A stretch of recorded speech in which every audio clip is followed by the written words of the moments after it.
시청자 여러분 안녕하십니까? BTV 대구 뉴스입니다. 첫 소식입니다. 정부가 대구 취수원 이전 문제의 해법을 낙동강 바닥과 그 밑을 활용하는 강변 여과수와 복류수로 가닥을 잡았습니다. 비용 부담과 지역 간 갈등을 줄일 수 있는 가장 현실적인 대안으로 무게를 두고 있습니다. 30년 넘도록 해결책을 찾지 못하던 대구 취수원 이전 문제가 새로운 변곡점을 맞게 됐습니다. 김민재 기자가 보도합니다. 그동안 검토되어온 구미 해평 취수원 이전안과 안동댐 이전안은 막대한 사업비와 지역 반발이라는 공통된 한계를 안고 있었습니다.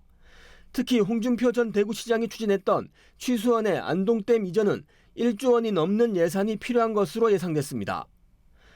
정부가 대구 취수원 이전 문제의 해법을 강변 여과수와 복류수를 활용하는 쪽으로 방향을 잡았습니다. 강변 여과수는 강 바닥, 복류수는 강 바닥 아래 관정을 파서 물을 끌어 쓰는 방식입니다. 모래와 자갈층을 통과하면서 자연적으로 정화된 물을 사용하는 것이어서 수질 안정성이 높은 것이 특징입니다. 기후에너지환경부가 대통령 업무보고에서 강변 여과수와 복류수 활용을 대구 취수원 이전 문제의 해법으로 제시했습니다. 네, 필터링을 하면 거의 1급수 수준으로 올라오는 걸로 확인이 됩니다. 그래서 내년에 그 플랜트 시설을 지어서 직접 대구 시민들이 그걸 보고 파일럿 플랜트를 만들어서 시험 시설을 그 실증을 하고 검증을 직접 눈으로 볼 수 있게 한 다음에 본격적으로. 기후부는 안동댐에서 대구까지 도수 관로를 까는 데 드는 비용인 1조 5천억 원을 크게 아낄 수 있고 사회적 갈등도 줄일 수 있는 가장 효과적인 방안이라고 보고 있습니다. 그렇습니다. 차라리 그 예산을 낙동강 본류 수질을 원천 개선하는 데 쓰는 게 훨씬 효과적이라고 판단합니다.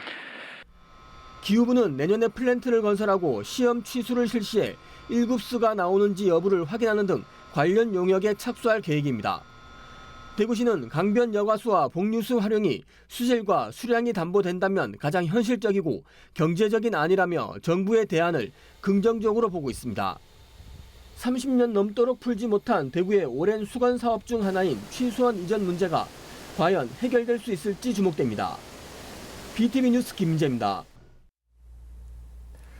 조현병을 비롯한 정신장애인들은 우리 이웃이지만 사회적 편견 탓에 밖으로 나오기가 어렵습니다.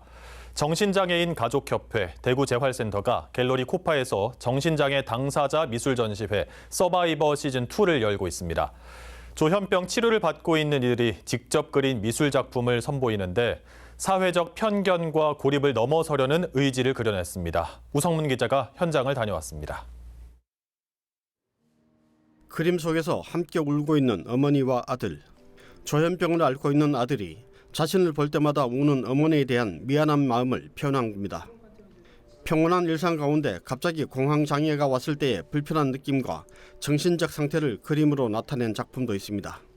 일상생활에서는 좀 그나마 괜찮은데 혼자 있을 때나 좀 이렇게 불편한 분하고 있으면은 마음도 억눌리지만 그게 좀 가부화가 돼가지고 제가 느끼고 싶지 않은 기분이 있는데 어디에 꼭 제 몸이 꼭꼭 묶여있는 그런 느낌을 받았는데. 빈 의자 하나 덩그러니 그려놓은 그림. 세상에 시달려서 그냥 쉬고 싶은 감정을 나타낸 겁니다. 열심히 하는 것도 중요하지만은 이제 쉬어가는 것도 무척 중요하다고 생각을 했기 때문에 이 그림을 그렸습니다. 저 또한 이제 쉬어가면서 주위 분들도 도움이 필요하면 도움을 받아가면서 이렇게 꾸준하게 이제 살아갈 수 있도록 멋진 인생 만들어갈 수 있도록 그렇게 할 작정입니다. 정신장애 당사자 미술 전시회 서바이버 시즌2. 이 전시는 정신장애 당사자들이 겪는 고통과 혼란 그리고 그 너머의 삶을 예술을 통해 표현하고 공유하기 위해 마련됐습니다. 자신의 감정과 생각을 표현하거나 타인과 공유하기 어려운 환경은 정신장애인들의 정서적 고립과 낮은 자존감으로 이어집니다. 전시 주제 서바이버는 이들이 이 같은 한계와 고통을 이겨낸 생존자라는 의미를 강조하고 있습니다. 우리와 똑같은 마음과 느낌과 생각을 가지고 있을 분들인데 이런 것들을 표현할 수 있는 기회가 많이 단절되어 계시거든요. 그분들 마음속에 있는 느낌과 생각, 감정들을 외부와 소통할 수 있는 그래서 그걸 통해서 우리가 이분들 조금 더 잘 이해할 수 있는. 이번 전시회는 23명의 정신장애인이 참여했고 이들이 자기 이야기를 표현한 그림을 완성할 수 있도록 계명대학교 미술동아리 사랑동아리와 사회적 기업 아트코파가 도움을 줬습니다. BTV 뉴스 우성문입니다. 아빠들의 육아휴직은 더 이상 낯선 제도가 아닌 시대지만 대구에서는 그 흐름이 유독 더딥니다. 대구 지역 아빠들의 육아휴직 비율이 전국 최하위 수준이라는 통계 결과가 나왔습니다. 김민재 기자가 보도합니다. 남성 육아휴직이 제도로는 자리 잡았지만 실제 현장에서는 지역별 격차가 뚜렷합니다. 국가 데이터처가 발표한 자료를 보면 지난해 대구 지역 육아휴직자 중에서 남성은 2,245명입니다. 1년 전에 비해 350명, 18.5%나 증가했습니다. 하지만 전국을 놓고 비교해보면 사정이 좀 다릅니다. 지난해 대구 지역 아빠 육아휴직률은 8.4%입니다. 전국 17개 시도 중에서 울산에 이어 전국 16위 수준에 그쳤습니다. 전국 평균인 10.2%에 비해서도 1.8%포인트 차이가 났고 가장 높은 제주와 비교하면 6.6%포인트나 적습니다. 부모 모두의 육아휴직 사용률도 전국 최하위 수준입니다. 대구 지역 부모의 육아휴직 사용률은 33.1%로 역시 전국 16위이며 전국 평균에 비해서도 낮습니다. 기업체 규모가 클수록 아빠 육아휴직자의 비율도 높았습니다. 지난해 육아휴직을 시작한 남성의 67.9%가 기업체 규모 300인 이상의 기업체에 소속돼 있었고 50명에서 299명 사이가 14.8%, 5명에서 49명 사이는 12.7%였습니다. 남성이 육아휴직을 사용할 경우 첫째아 출산 후 3년 안에 다자녀 가구가 될 비율은 대구 경북은 47.6%, 수도권 43.3% 등으로 크게 높아 남성 육아휴직이 출산율에 영향을 주고 있는 것으로도 분석됐습니다. 육아휴직 통계 분석에서 의미가 있는 게 다양한 그 변수가 분명히 영향을 주는 것처럼 보임에도 불구하고 육아휴직을 사용할 수 있는 상황, 육아휴직을 사용한 사람은 다자녀로 이행이 더 일관되게 더 높았어요. 그 부분이 상당히 좀 정책에 어떤 효과가 있는 것 아닌가 이렇게. 출산율과도 맞닿아 있는 남성 육아휴직. 대구에서도 제도의 효과를 넓힐 해법이 필요해 보입니다. BTV 뉴스 김민재입니다. 지방선거를 앞두고 대구시장 후보군들이 속속 출사표를 던지고 있습니다. 대구시 경제부시장을 역임한 홍일학 전 국회의원이 다음 달 출마를 공식 선언하겠다고 밝혔습니다. 보수 성향이 강한 대구 유권자들에게 집권 여당 후보의 강점이 어느 정도 통할지 주목됩니다. 우성문 기자의 보도입니다. 대구시 경제부시장을 역임한 홍일학 전 국회의원이 대구시장 선거 전에 뛰어들었습니다. 홍 전 의원은 아시아포럼 20일 초청 토론회에서 대구시장 출마 결심을 굳혔다면서 다음 달 공식 출마 선언을 하겠다고 밝혔습니다. 집권 여당 인사가 대구시장 출마 의사를 밝힌 건 홍 전 의원이 처음입니다. 기업가 출신인 자신이 이재명 대통령보다 실용적이라면서 색깔론을 떠나 대구 발전을 위해 이재명 사용 설명서를 함께 만들자고 했습니다. 김부겸 전 국무총리와 함께 경선에서 대구시장 선거에 대한 관심이 높아지길 바란다고도 했습니다. 1월 달쯤 돼서 제가 조금 내용을 더 갖추어서 공식 출마를 선언을 할 생각이고요. 당은 경쟁하는 것이 맞다고 생각합니다. 그래서 누구든 출마 선언을 하고 같이 나오면 경선하는 게 맞고요. 대구 경북 통합 신공항과 행정통합, 취수원 이전 등 주요 현안 사업들이 표류하고 있는 데 대해선 전임 시장이나 국내힘 정치권의 잘못이 크다고 지적했습니다. 통합 신공항 건설은 시작부터 잘못됐고 행정통합이나 취수원 이전 문제는 홍준표 전 시장의 잘못을 강하게 질타했습니다. 신공항 문제는 대구 경북 통합 신공항 이전에 관한 특별법이 제정되는 순간 저는 궤도를 이탈했다고 생각합니다. 통합은 결과이지 시작은 아니었어야 합니다. 차기 대구시장은 대구의 미래 비전을 설계할 수 있는 전략가라야 한다면서 이재명 정부에 무조건 예산을 달라고 할 게 아니라 예산을 많이 담을 큰 그릇부터 만들어야 한다고 역설을 했습니다. 국민의힘 대구시장 출마 예정자들이 무더기로 쏟아지고 있는 가운데 집권 여당 출마 예정자의 첫 등판이 향후 대구시장 선거전을 어떤 양상으로 이끌지 주목됩니다. BTV 뉴스 우성문입니다.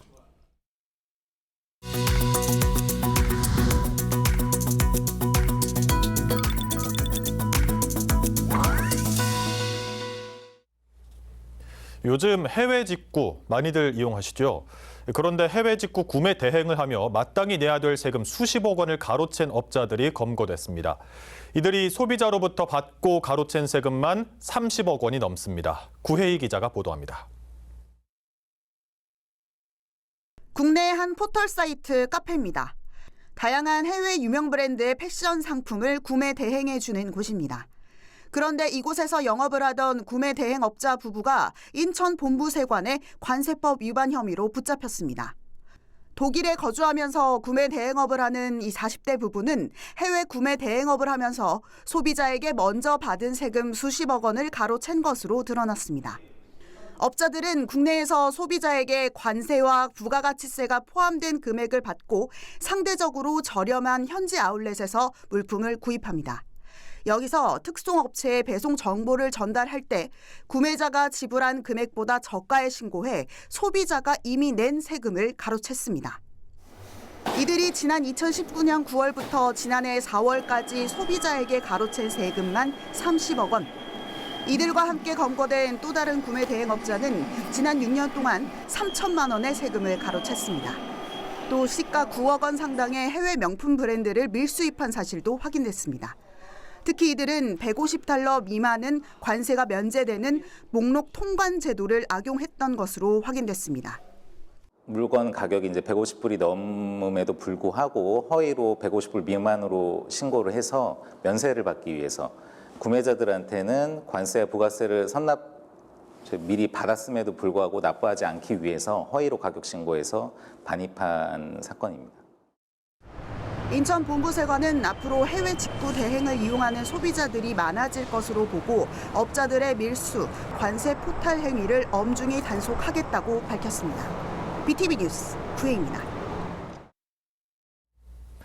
프로폴리스 추출물의 새로운 효과가 과학적으로 확인됐습니다. 농촌진흥청이 동물 실험과 인체 적용 시험을 통해 국내산 프로폴리스 추출물이 아토피성 피부염 등 과도한 면역 반응을 완화하는 데 효과가 있다는 연구 결과를 발표했습니다. 김다라 기자입니다. 꿀벌이 만든 천연물질 프로폴리스. 그동안 항산화와 항균 작용으로 알려졌던 프로폴리스 추출물이 과도한 면역 반응, 대표적으로 아토피성 피부염 증상을 완화하는 데도 효과가 있다는 연구 결과가 나왔습니다. 농촌진흥청이 아토피성 피부염주에 프로폴리스 추출물을 4주간 투여한 결과 염증과 가려움 증상이 절반가량 줄었습니다. 또한 아동과 성인 등 66명을 대상으로 12주간 진행한 인체 적용 시험에서도 면역 과민 반응 관련 유전자 발현이 50% 감소했습니다. 연구진은 특히 국내산 프로폴리스 효과에 주목했습니다. 브라질 프로폴리스에 비해서 우리나라 프로폴리스가 이런 알러지성, 면역의 과민 반응 쪽에 억제하는 그런 단백질에 더 특이적으로 잘 작용한다는 걸 이제 데이터베이스를 통해서 분석을 했고 세포 실험을 통해서 확인을 했죠. 진흥청은 현재 항산화와 구강 항균 작용으로 한정된 프로폴리스 추출물 기능성에 면역 과민 반응 완화를 추가하는 절차를 밟고 있습니다. 양봉산물 전반적으로 기능을 밝혀내고 소재화해서 결국은 건강기능식품으로 등록될 수 있도록 계속 연구를 추진하려고 합니다. 진흥청은 이번 성과가 국민 건강과 국내 양봉산업 모두에 도움이 될 것으로 보고 후속 연구를 이어갈 계획입니다. BTV 뉴스 김다라입니다. 자립을 준비하는 장애인들이 혼자 살아가는 삶을 미리 연습해 볼 수 있는 공간이 충남 천안에 마련됐습니다. 요리를 비롯한 다양한 일상생활을 직접 겪어보는 건데요. 다음 달 정식 운영을 앞둔 자립체험관을 송용환 기자가 미리 다녀왔습니다. 냄비 속 물이 끓기 시작하자 조심스레 면과 분말 수프를 넣습니다. 인덕션에서 불의 세기를 맞추는 것부터 차근차근 배워봅니다. 9 누르고 너무 세게 끓으면은 여기 밑에 6 누르고 이게 너무 약해지면 다시 9 누르고. 누군가에겐 간단한 한 끼지만 혼자 살아가기 위한 소중한 연습이 됩니다. 여기다 누수하고 빨래도 하고 풍토도 돼요. 어디서 혼자 사는 연습해요. 최고예요. 먹는 것만이 아닙니다. 수건을 개고 보일러를 켜고 끄는 것도 자립의 한 과정입니다. 세이브 더 칠드런과 LH의 지원으로 천안시 누리별 장애인 종합복지관에 마련된 자립체험관입니다. 집과 비슷한 구조로 꾸며진 이 공간에서 시설을 떠난 이후의 삶을 미리 경험하며 자립을 준비합니다. 요리라든지 청소라든지 여러 많은 것들을 일상생활에서 이루어질 수 있는 것들을 실제로 훈련을 통해서 자립할 수 있는 여건을 마련하고자 하는 그런 공간입니다. 준비 없이 시설을 퇴소하는 장애 청소년은 연간 약 250명. 복지관은 내년부터 자립체험관이 정식 운영되면 천안 지역 시설이나 기관과 연계해 장애인 누구나 이용할 수 있도록 할 계획입니다. BTV 뉴스 송용환입니다.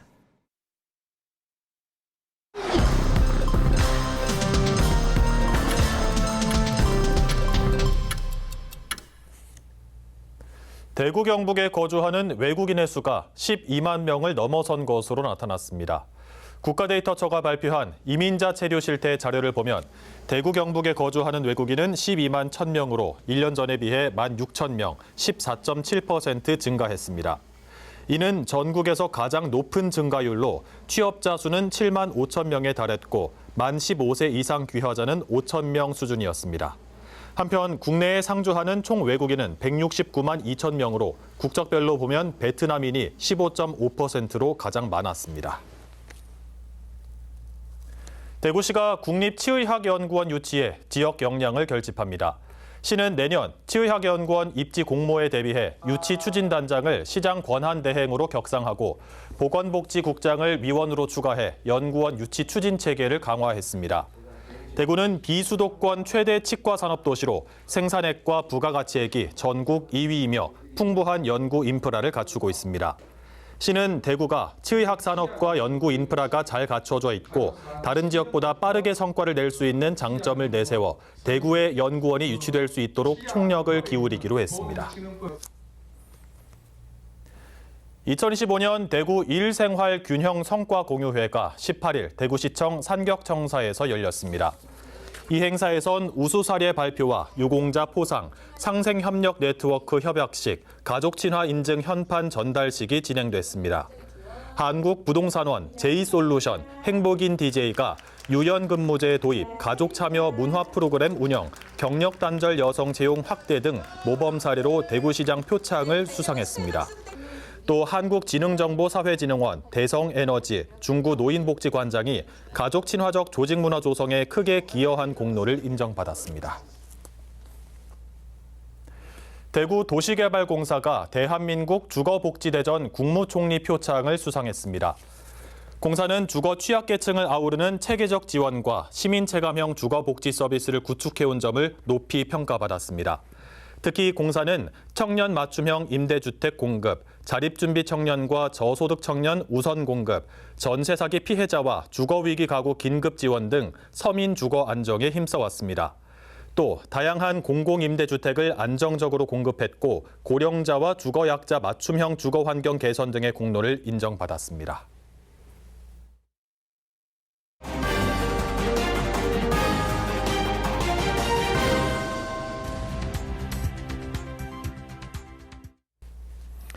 지난달 포항 영덕 고속도로가 개통했는데요. 개통 이후 영덕을 향하는 발길이 크게 증가하고 있습니다. 영덕군은 관광객 유치를 위해 역량을 집중할 계획입니다. 윤경보 기자입니다. 지난달 8일 개통한 포항 영덕 고속도로. 포항과 영덕을 오가는 길이 기존 7번 국도에 비해 6km 줄었고 시간은 23분가량 단축됐습니다. 또 7번 국도의 교통량이 40% 정도 줄어드는 등 혼잡이 사라지면서 영덕을 향하는 차량도 증가하고 있습니다. 영덕군에 따르면 하루 평균 영덕으로의 유입 교통량은 15,000대 수준, 영덕의 지역 경제도 조금씩 살아나고 있습니다. 특히 주말이면 영덕대게를 맛보기 위해 몰려든 관광객들로 대게 상가는 발 디딜 틈이 없을 정도입니다. 또 영해면 등 기존에는 관광객 수가 적었던 곳까지 고속도로 특수를 누리고 있습니다. 원래는 그렇게 유동인구가 많지 않았는데 고속도로 개통되고 나서 그래도 타지에서 다른 사람들도 많이 오고 손님들이 꽤 늘어난 것 같습니다. 포항과 영덕의 접근성 개선으로 관광객이 크게 늘자 영덕구는 체류형 관광 개발에 역량을 집중하고 있습니다. 관광객이 30% 이상 증가 현상으로 보이고 있습니다. 영덕구는 관광 활성화를 위하여 웰니스, 치유 관광, 야간 관광 프로그램 등 장기 체류형 콘텐츠를 추진하여 체류형 관광 개발에 역량을 집중할 계획입니다. 9년 만에 개통한 포항 영덕 고속도로. 포항 영덕 구간의 출퇴근 혼잡과 행락철과 휴가철 상습 정체를 해소할 뿐만 아니라 포항과 영덕 등 경북 동해안을 하나의 생활 경제권으로 묶는 기반을 만들어가고 있습니다. HCN 뉴스 윤경보입니다. 대구 경북지방병무청은 오는 29일부터 내년도 병역 판정검사 일자와 장소 선택 신청을 받습니다. 이번 검사는 내년 1월 15일부터 시작되며 19세가 되는 2007년생은 병역 판정검사 일자와 장소 선택 또는 20세 검사 후 입영을 신청할 수 있습니다. 중구청 민원토지과 강순규 팀장이 지적기술사 국가기술 자격시험에 최종 합격했습니다. 기술사는 국가기술 자격시험 중 최고 등급이며 대구시에서는 세 번째, 공무원으로는 유일한 사례입니다. 이번 성과는 공무원 사회에 큰 기감이 되고 있습니다. 중부경찰서는 보이스피싱 예방을 위해 반월당의 금융기관 내국과 업무 협약을 체결했습니다. 이 협약을 통해 금융기관은 고객의 고액거래나 의심스러운 거래 시 즉시 경찰에 신고하는 협력 체계를 마련하기로 했습니다. 이를 통해 금융사기 피해 예방에 기여할 것입니다. 중구청은 지역 주민들이 세무 관련 지식 부족으로 겪는 어려움을 해소하기 위해 마을 세무사를 통한 무료 상담 서비스를 연중 운영하고 있습니다. 현재 7명의 마을 세무사가 12개 행정동을 전담해 주민들에게 세무 상담을 제공하고 있으며 자세한 사항은 중구청 세무과로 문의하면 됩니다. 이상 간추린 소식입니다. BTV 뉴스는 뉴스 홈페이지에서도 바로 시청하실 수 있습니다. 시청자 여러분의 많은 관심 바랍니다. 이상으로 뉴스를 마칩니다. 함께해 주신 여러분 감사합니다.